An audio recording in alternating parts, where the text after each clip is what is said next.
continuing on. This is part 2 of our discussion on Wings 71 to 73. So as 72 becomes 73, Paul starts working towards his next record, Red Rose Speedway, and he releases some singles in between. We'll come to the singles in a second, but Red Rose Speedway, an album you like or not like? Try and go back to before this reissue. Yes. Okay. This is an album I've always thought was a pretty good album. Okay.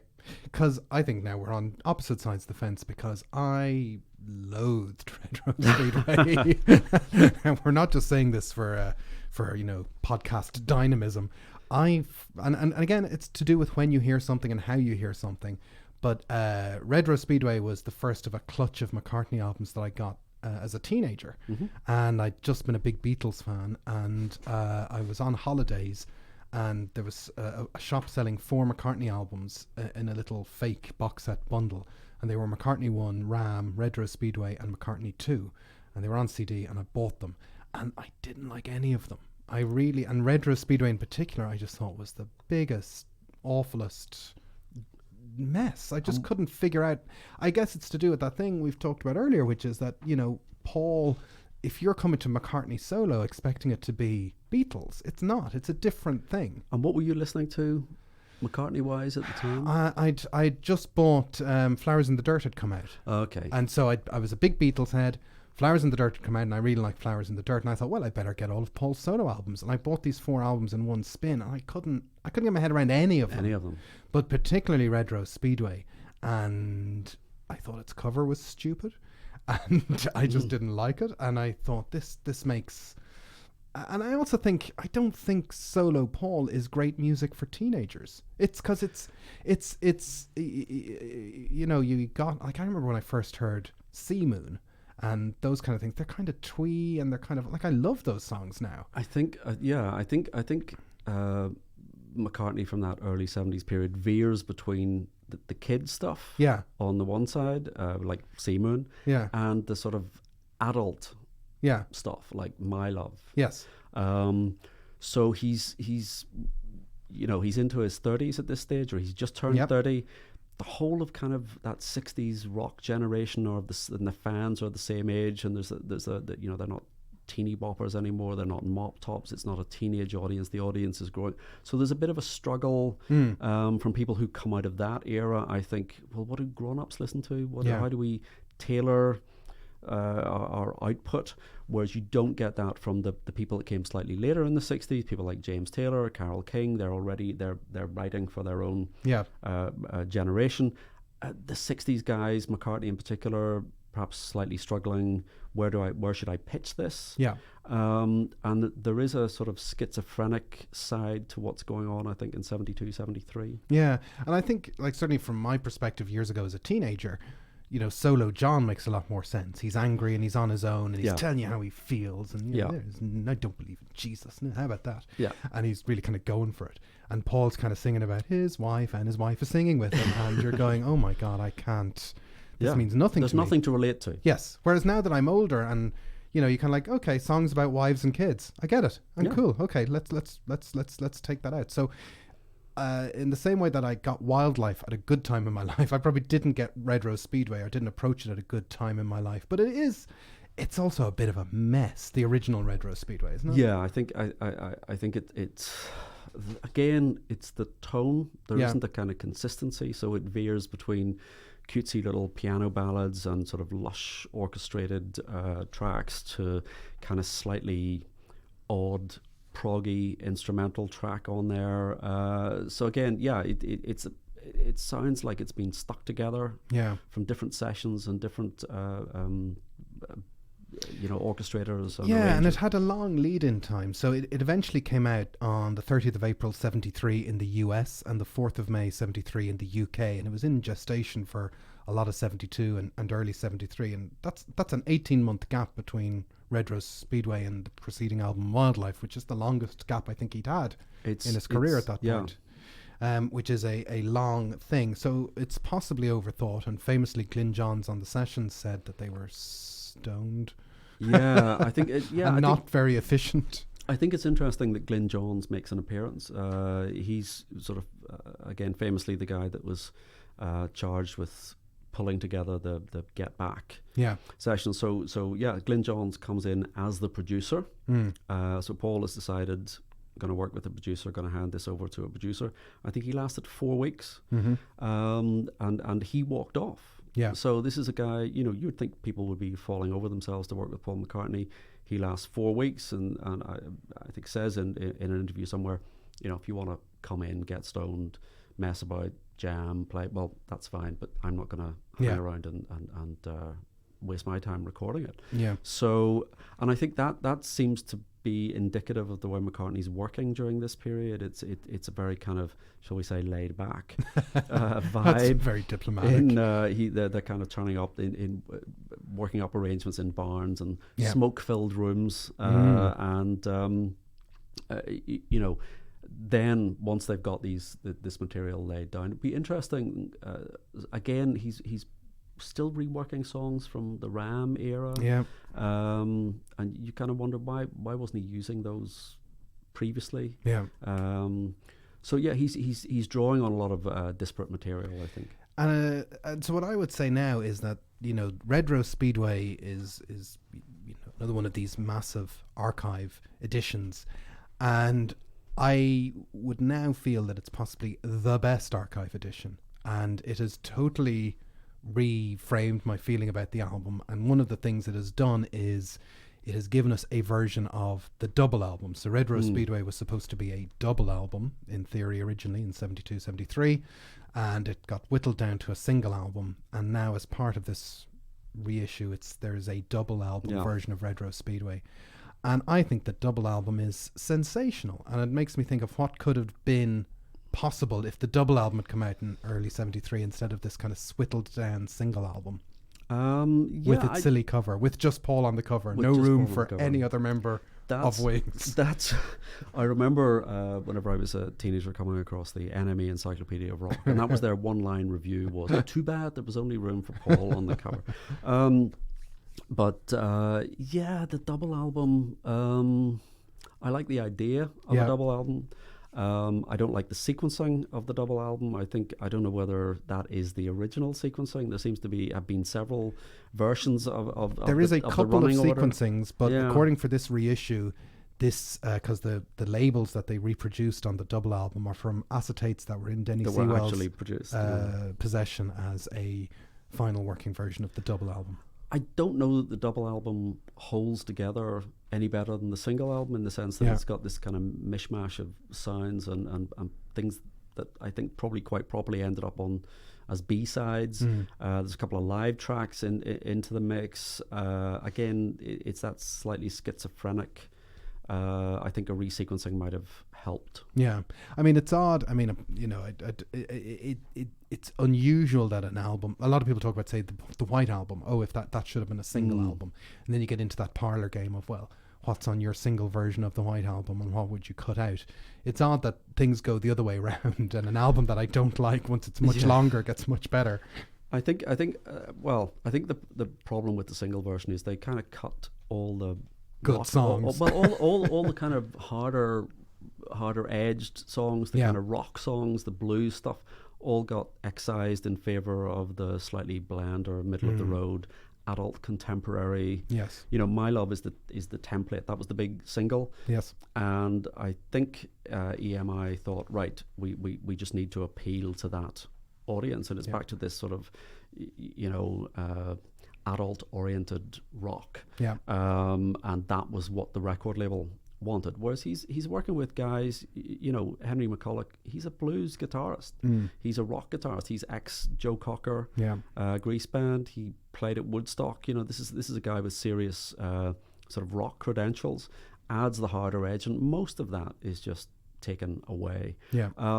I could see there an argument for there being two single albums. Yeah. Where you had a kind of a rock album and the adult contemporary, but I think mashing it together as a double, because the double album version that's now in circulation, and it works great on vinyl. I kind of just see it as 4 sides, 4 EPs. There's kind of like an introductory EP, then there's kind of the second EP has got Denny's song and Linda's song. Then the fourth EP has got the experimental stuff, Loop and the medley, and then the final EP is a bit kind of personal Paul. And I think it kind of works as this kind of 4 EP. Yeah, version. but I think that's for me that's the problem. Oh, that okay. You've got 4 distinct Yes. sides, or four distinct kind of aspects to this. So Yeah. there isn't actually a flow. You can listen to the first 4 or 5 tracks, Yeah. and that's great. And then you can have a pause, turn it over, listen to the next 4 or 5, and there's no connection, I think, between. Yeah. Whereas I think if you kind of work on resequencing, Mm-hmm. you can kind of almost kind of build an arc or a narrative into the album. I feel a Spotify playlist coming on. I think we could put a Spotify playlist up there and let the people decide. Let the people think. Well, let's talk about My Love for a second, because My Love, as you say, was a big hit. It came out in, everybody's favourite song. oh, Jesus. It came out on the 23rd of March, 73 in the UK, and the 9th of April, 73 in the US. And it made it to number 1 in the USA for 4 weeks in June 1973. Do you know who knocked it off number 1? Who knocked it off number George 1? Harrison with Give Me Love, Give Me Peace on Earth. George still sticking it to Paul. Yeah. Do you know who knocked George off number 1? Billy Preston. Isn't that nice? So it was still a Beatle universe in 1972. Do you like My Love? This is a song that I have grown to dislike. Oh, okay. Because I've always disliked it. Well, yeah, we've kind of switched. Do you want to swap seats here? This is a song that I never thought of it as being anything other than a great big soppy Paul McCartney ballad. It is what it is. It was and then I read Rob Sheffield's Dreaming the book, Beatles, which gets a mention in every podcast. And then I thought, yeah, this is the worst song ever. Yeah. I think he really nails this notion that, particularly if you put it up alongside something, that Paul just can't deliver something. And it's interesting that there hasn't really been a true big Paul McCartney love song. We kind of think of him as being a balladeer or a love song, but there's no real Paul McCartney love songs at the end of the Beatles, and there's, he starts to introduce them again with Maybe I'm Amazed and Lovely Linda, but it's almost like a motor he's trying to get started again. And this is Sheffield says this is a song, My Love is a song that was kind of kicking around in embryonic form from about 1969, and his theory is this is a direct attempt by Paul to write something. Well, it's interesting because on the Wildlife box they have this footage from February 72, and they're actually performing Wild Love, or they're performing My Love. Yes. Wild Love. That's a good song. An unreleased classic. Sounds like a Depeche Mode number. Anyway, and so they're performing My Love, and this is over a year before it comes out, and I'm like, is he sitting on that because he thinks this is a big hit and I'm going to turn this into a hit? Because in the lead up to Red Rose Speedway coming out in 1973, he puts out, let's walk through these singles, shall we? Yep. So after Give Ireland Back to the Irish, he puts out the second Wings single, which is Mary Had a Little Lamb. Comments? I think silence there. I mean, is this? Yeah, there's a lot of debate about. Is this a reaction to the BBC banning Give Ireland Back to the Irish, where he just sort of thought, well, I'll just go completely in the opposite direction, or is this him genuinely trying to write a kid song because hey, he's got kids and he's got a kid called Mary, and that's I mean, by all means, play the song. Yeah. Does it have to be a single? It could be a B-side. It could be so you've got this slightly odd scenario where Henry McCulloch, as I say, this kind of hard rocking blues guy from Northern Ireland, is on Top of the Pops and the Basil Brush Show miming to Mary Had a Little Lamb. It's odd. Like Mary Has a Little Lamb comes out in May 72, and if you look it up on Wikipedia, it labels the genre as children's music. It doesn't really say anything else. But if you look at the Red Rose Speedway, the bonus disc in the box, it kind of starts with these singles as a run up to the album. So it opens with Mary Had a Little Lamb, and it doesn't need to exist. It's got a couple of interesting things. It has what's called the trucker's gear shift. This thing, the key change. When a song goes up a key change. And Macca doesn't do that much, and it's a bit of a lazy songwriting trick to sort of go up a key change. Come on, pay attention, everyone. It does plod. It plods like it's dull. Yeah, it is dull. It's a very, very. I mean, apart from being twee, it's dull, which is probably its biggest crime. Yeah, and it also has that lift from Pink Floyd's Echoes. Yes. That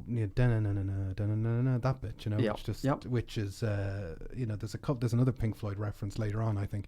But the other thing I realised is that there's a blues song called Mary Had a Little Lamb. Buddy Guy wrote it, and Stevie Ray Vaughan sang it, and they don't get opprobrium and hate mail for it. But they weren't dressing up in Edwardian costumes or appearing on. The video is just beyond tragic. There are 4 videos on the DVD for Mary Had a Little Lamb, and I have watched them all back to back, and that was enough. Then the next single they put out is Hi Hi Hi, which is proto-glam, 1972. Now we're talking. But we're kind of now swinging back in the opposite direction from Mary Had a Little Lamb. And again, a song banned by the BBC. Yeah. And then we go into the B-side of that is Sea Moon. So we've got Sea Moon as well to enjoy. Which I suppose is a kind of kid song again. But it's an interesting kind of little reggae lilt, not much to it. Yeah, it's a song, as I said, it's a song I didn't really like. Now I kind of like it because it's just got that, you kind of appreciate how it's recorded. It's got that nice vibe where he's just obviously enjoying a herbal moment with his wife. They're in a smoke-filled room. Yes, and he's just taking it easy, and it just sort of chugs along in a very pleasant way. And that comes out in December 72, and then that's the run into My Love, which then launches Red Rose Speedway. What I find odd about Red Rose Speedway is, though, that when they cut it from the double to the single, they kept in like loop. Yeah. And they kept in the medley. I find wanting. The medley that closes the album is it's obviously his attempt to go back to revisit Abbey Road, the long medley. And what he's done is he's taken 4 songs that kind of run into each other, and then as a final, he's sort of overlayering the melody from each of the 4, and it's very contrived. It doesn't really work. Abbey Road has a sort of flow to it, which is ironic because it was made up of independently kind of written songs, and but yet it has there's a sort of ease to that. Yeah. This just comes across as being very contrived. As a side point, in the box set, there's all these little bits of lyrics and pictures and all the rest, and one of the songs in that medley is a song called Hold Me Tight. Hold Me Tight, yeah. And there is a Beatles song called Hold Me Tight. And if you look, and I don't know how this got past quality control, but if you look in the Red Rose Speedway box, the reproduced lyric sheet for Hold Me Tight is the Beatles song Hold Me Tight. And it's reproduced on a letter from 1963, a bit of Beatles fan mail. And it's odd because it's got nothing to do with anything. This is why they need 2 people to come in and do quality control. 2 people, exactly. 2 people. It's a 2-man job. It is a 2-man job. It's a 2-man job. And, we do shift work and we try and get that archive under control. But if people have bought that Red Rose Speedway box and you haven't gone through all the paperwork, there's a bonus bit of Beatles memorabilia being stuck inside. Loop First Indian on the Moon, I think, is another Pink Floyd. That's it's a shockingly bad, borderline racist. Oh yeah, there's no borderline. There's no borderline. It's across the line. The borderline is in the. You might as well be mirror. Eating a Hiawatha ice cream. Yeah, it's just in 19. This might have been acceptable in the early 70s, but even then.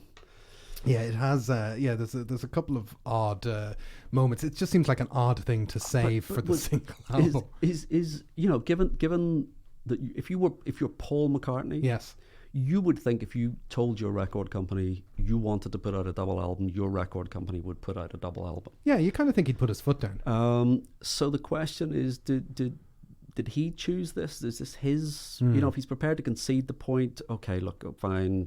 You can slash this and. Yeah. By 50%, you can take 50% of these tracks and just throw them away, or we archive them for release at great expense 30, 40 years from now. But did he choose these songs? I don't know. I mean, he does this over and over again, doesn't he? Where he over-records and then stuff just gets put in the back burner. And he chooses the wrong song. Yeah, pretty much. Again, he needs somebody there telling him. Exactly. Executive producers. But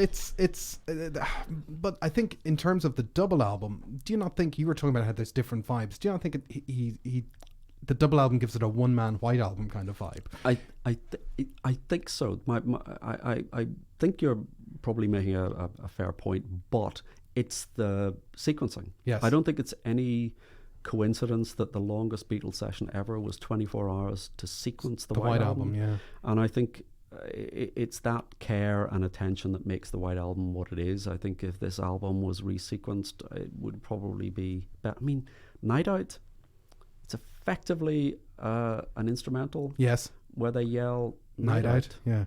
And you think is this the way to open the album? Yes, it is. Oh well.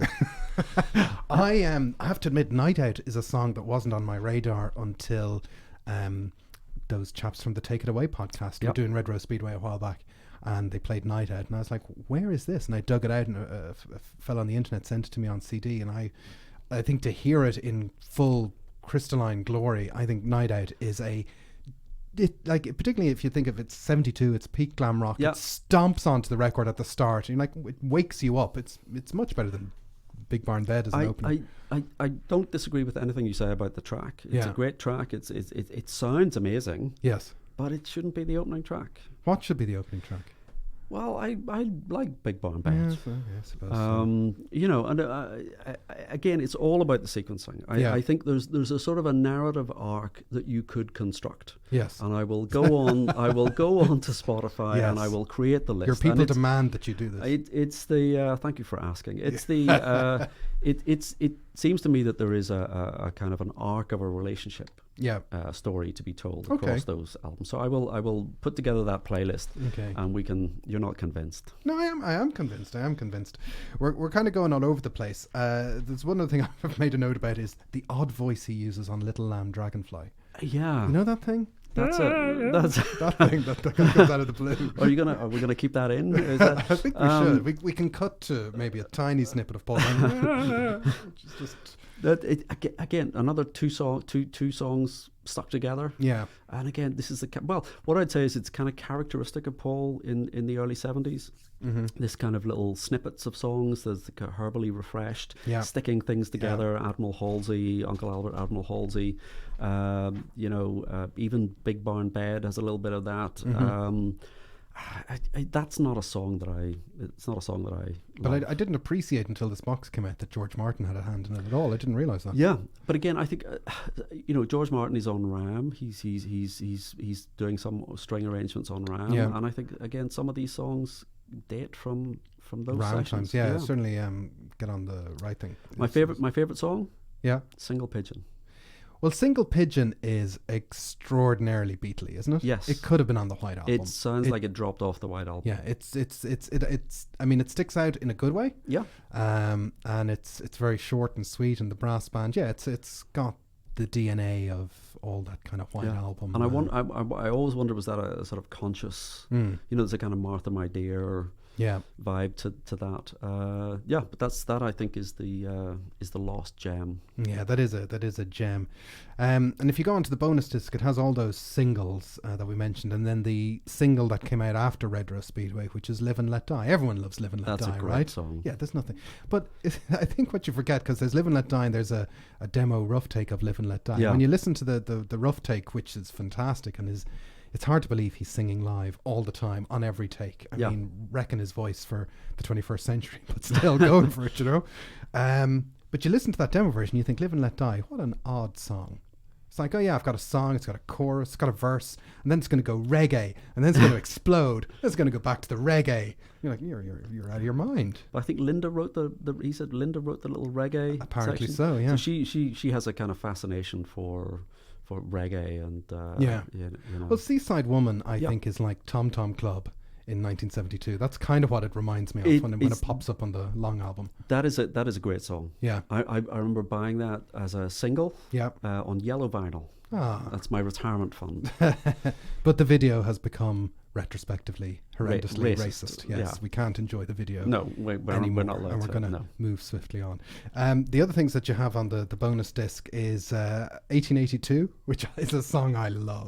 It's crazy. It's not crazy. Like anything else. It's a great song. Yeah. It's a great song, but it's nuts. Oh, it is nuts, and it's just him telling this odd story, and you can actually sense from the demo, there's not a whole lot of demos in the McCartney Archive collection, but when they come out, you kind of get this sense with Paul that he writes songs and he's obviously hearing the record. Yes. And yes. 1882, you can just hear him trying to play it as if it's going to be done live. And it's such a mad story of a boy and a master and stealing bread. And you're like, you're just crazy. Again, smoke-filled room. Smoke-filled room.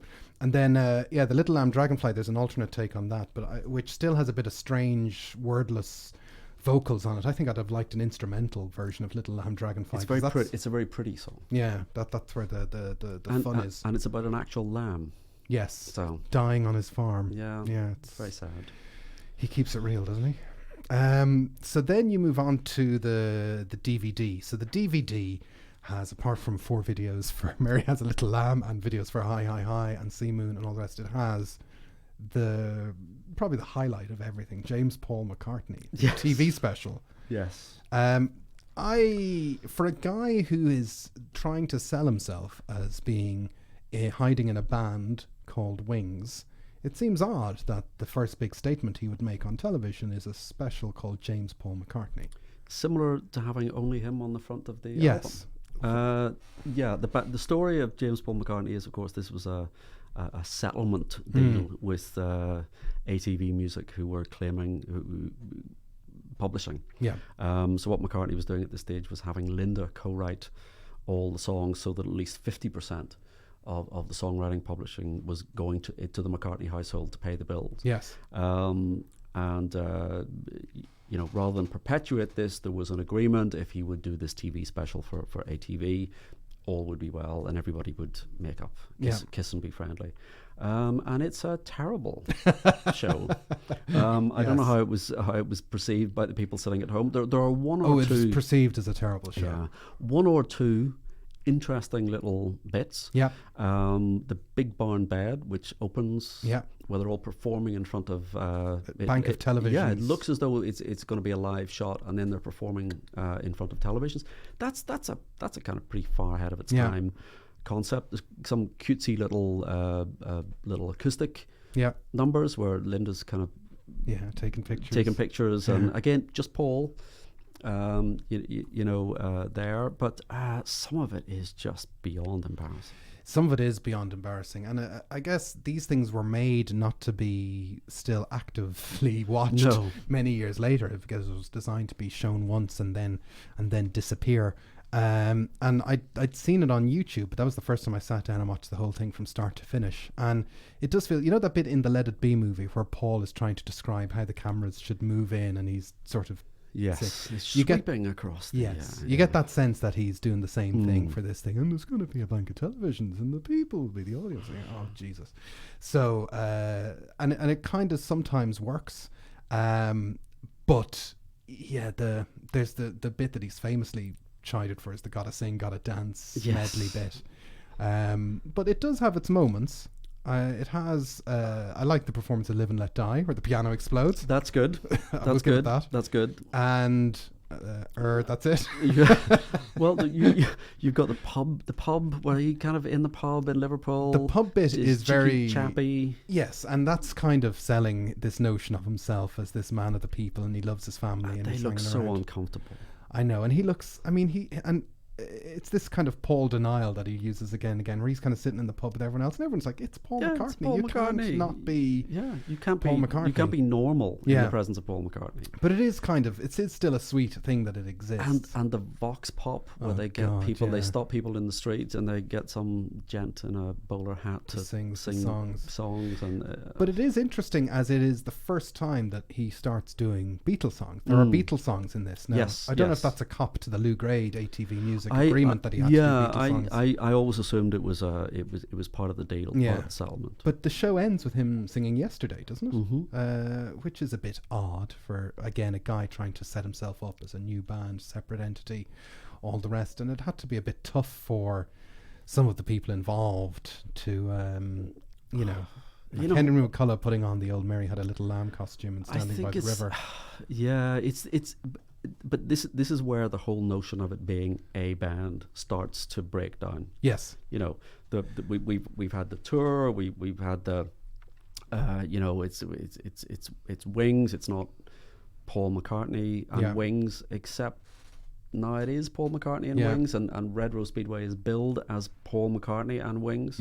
Whereas the previous album was Wings Wildlife. So there's an acknowledgement. Paul is on the album. The TV special is all about Paul.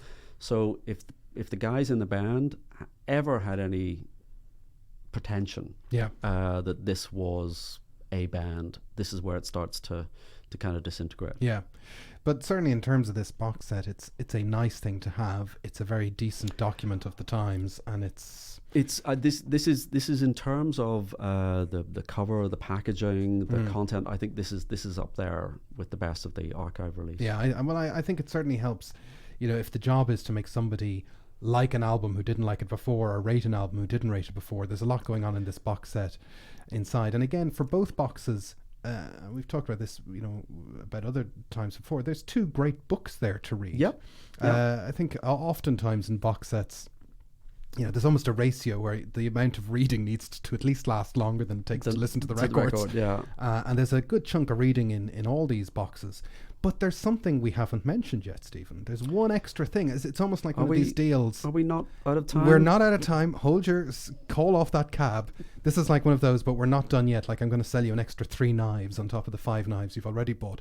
There's something else in the Red Rose Speedway box. What's in the box? Tell us, Jason. It's like the movie Seven. What is in the box? What's in the box? Don't open the box. Don't open the box. You should open the box, because the box. last thing is, and it's almost superfluous to requirements, it's definitely superfluous to require. The Bruce McMouse Show. You see, you really want to say Bruce McMouse, don't you? Yeah, you do actually. Or Browse McMouse. Browse McMouse.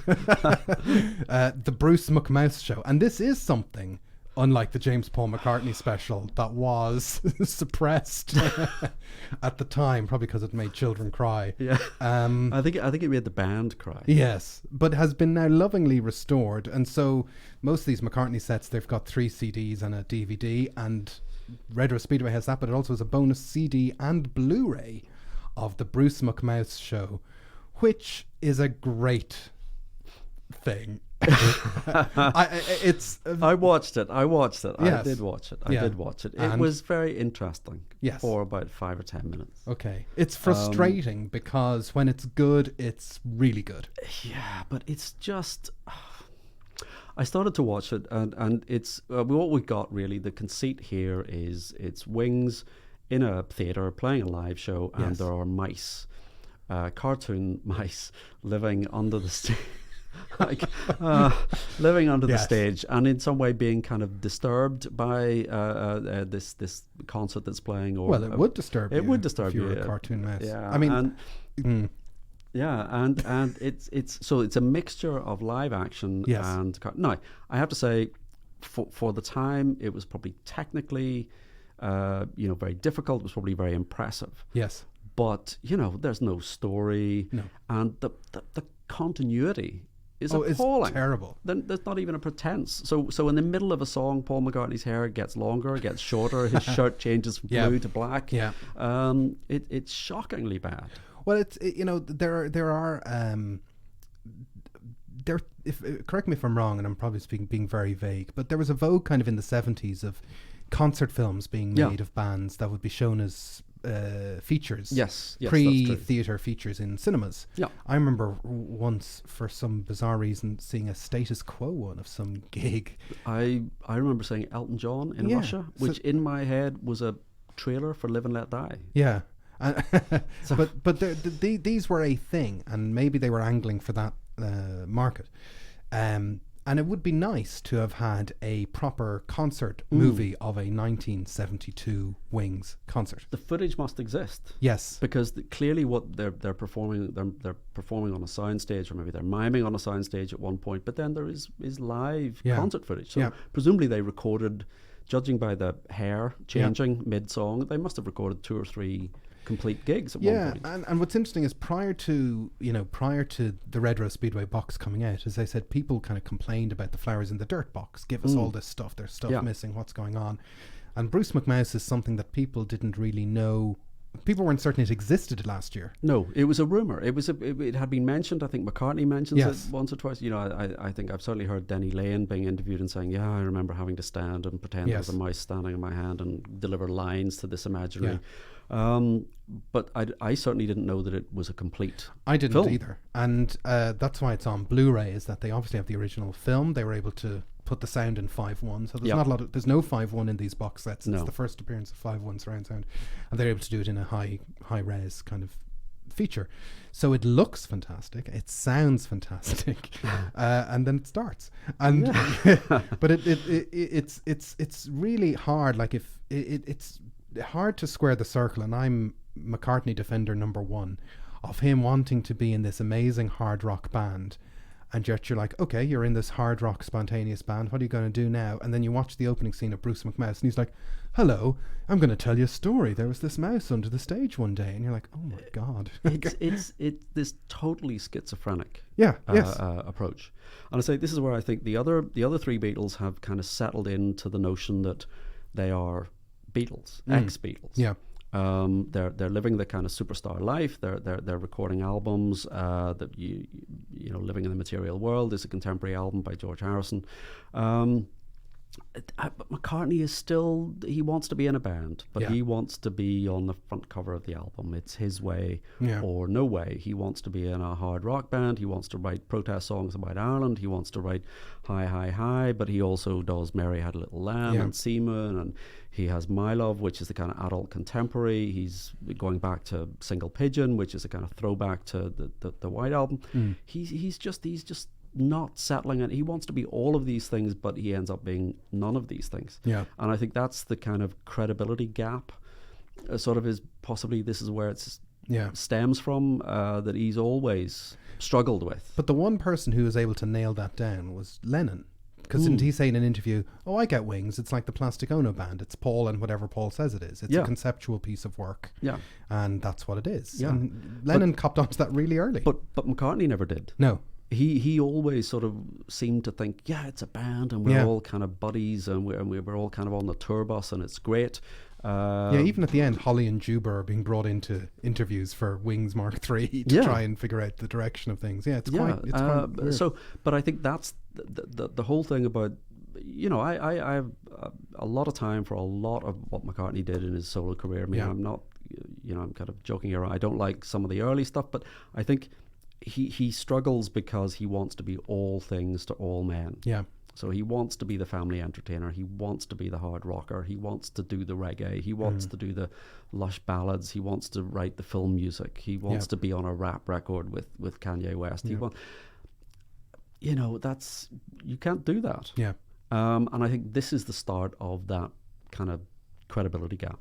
But again, it is that thing that it's nice now that we can just go back and pull out the bits we want to listen to or enjoy. And I think it does go back to that point that you were making on the first part about perhaps McCartney's solo career is best enjoyed in retrospect. There is one or two things in Bruce McMouse that I think are worth pointing out. I think the performance of Wildlife is very interesting. It's great because it has this kind of backdrop of people walking through it reminds me of Floyd, Us and Them type thing. Exactly. I did kind of wonder, had Paul been hanging out at Pink Floyd concerts? Because there is a lot going on, because don't forget Paul was interviewed for Dark Side of the Moon to be a voice, and Henry McCullough is a voice on Dark Side of the Moon, so they are overlapping. There's a definite Floyd Wings overlap, and they're all hanging out in Abbey Road at the same time, 71, 72, 73, so there's certainly a vibe of that off it. And the other great songs are, it's nice to kind of see, it's funny to see Mumbo and Bitbop perform, but also The Mess. Yes. And I think one song that has come out of re-listening to all these boxes again is The Mess. It's another one of these McCartney songs which, if you actually stop and look at its parts, you're like, it's full of little stops and starts and ups and downs, and it doesn't really dawn on you initially what a strangely arranged piece of music it is. But thrown away. Oh yeah. Like Lost for like on a B-side and never to be seen again.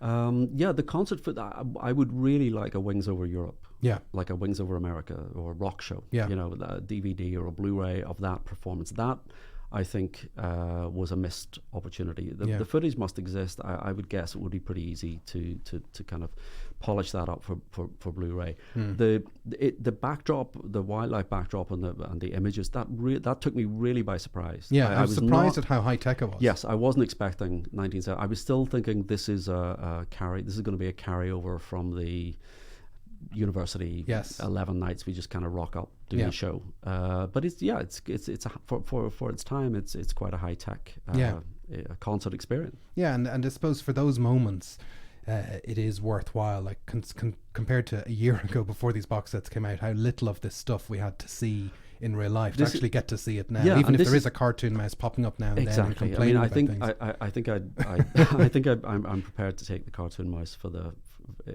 as a trade-off for the live footage. But the thing about this box set, which just really raises it to one of the best in the archive, is the material, the availability, Yes. the wealth of unreleased material. Yes. You know, this was a double album.